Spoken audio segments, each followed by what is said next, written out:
Science på HHE er for dem, der interesserer sig for naturfag og som godt kan lide at arbejde projektorienteret.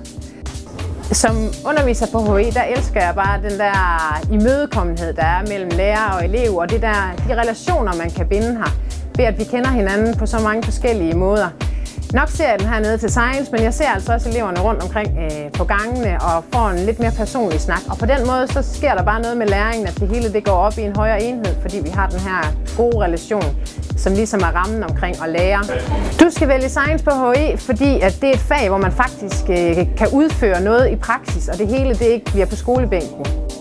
Det, der gør undervisningen rigtig interessant her på HHE, det er, at vi i Science arbejder praktisk, men også teoretisk, og vi har også nogle virksomhedsbesøg, hvilket gør, at vi kan komme ud og arbejde med det praktiske. Og så har vi nogle super engagerede lærere, der gør, at man får tid til at fordybe sig i netop de her fag, og det synes jeg, der er super spændende.